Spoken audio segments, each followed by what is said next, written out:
മണവാളനെ ഇവിടേക്കാണാവോ? മണവാട്ടിയെ കാണാനാണോ? ഇത് മണവാട്ടിയെ കാണാനുള്ള പോക്കൊന്നുമല്ല. അല്ലടാ വരുമോനെ, ഇത് മറ്റവളെ കാണാനുള്ള പോക്കാ. മറ്റവളോ? അതാര്? എടി, ഈ നാടകത്തില് വിഷം ഉള്ളിച്ചെന്ന് മരിച്ച ആ കഥാപാത്രത്തിന്റെ പേരെന്തായിരുന്നു? ആ പേരെന്തായിരുന്നു ചക്ക? ഓ, ജൂലിയറ്റ്. ഈ റേഡിയോയുടെ ഈ റോമിയോയുടെ കാമുകിയായിരുന്ന ജൂലിയറ്റ്. ഓ, ആ ജൂലിയറ്റ്. പ്രണയ നൈരാശ്യത്തിൽ വിഷം കഴിച്ച് ആത്മഹത്യ ചെയ്യാൻ ശ്രമിച്ച ഈ വീട്ടിലെ അടുക്കളക്കാരി ജൂലിയറ്റ്. ഇപ്പോഴേ യഥാർത്ഥ മണവാട്ടിയുടെ കാൽപാദങ്ങൾ തുടച്ച് ചെരുപ്പിട്ട് കൊടുത്തോണ്ടിരിക്കായിരിക്കും. ഇപ്പോ ചെരുപ്പിട്ട് കഴിച്ചിട്ടുണ്ടായിരിക്കും. എങ്കി ദക്ഷമോളുടെ കാല് മസാജ് ചെയ്തിട്ടേ കാലിൽ നെയിൽ പോളിഷ് ഇട്ട് കൊടുക്കായിരിക്കും. ചിന്നു.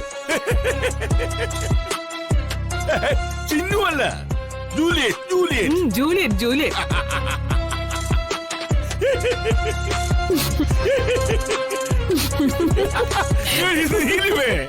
ഈ നായ്ക്കളെ നടുക്കടലിൽ ചെന്നാലും നക്കിയെ കുടിക്കൂ. അതുപോലെയാ ചില മനുഷ്യന്മാര്. ഈ വീട്ടിൽ സ്കോച്ച് ഉണ്ടെങ്കിലും തോട്ടുപറമ്പിലെ കള്ള് ഷാപ്പിലോട് ചെല്ലും. എന്തിനാ? ഈ പൊടിയിട്ട് കലക്കിയ കള്ളു കുടിക്കാൻ. കേട്ടോടി നിനിമേ, എനിക്ക് ഓർമ്മ വരുന്നത് ഒരു സിനിമ ഡയലോഗാ. സിനിമ ഡയലോഗോ? അതെന്തുവാ? വേലക്കാരിയായിരുന്നാലും നീ എൻ മോഹവല്ലി.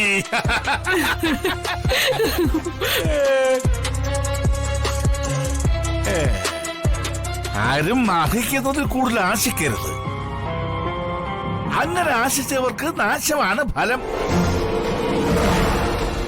അതെ, ഒരു വീട്ടിലെ വേലക്കാരിയായിട്ട് വന്നാലേ ഏൽപ്പിച്ച ജോലികൾ ചെയ്ത് ശമ്പളം വാങ്ങി മിണ്ടാതെ ജീവിക്കണം.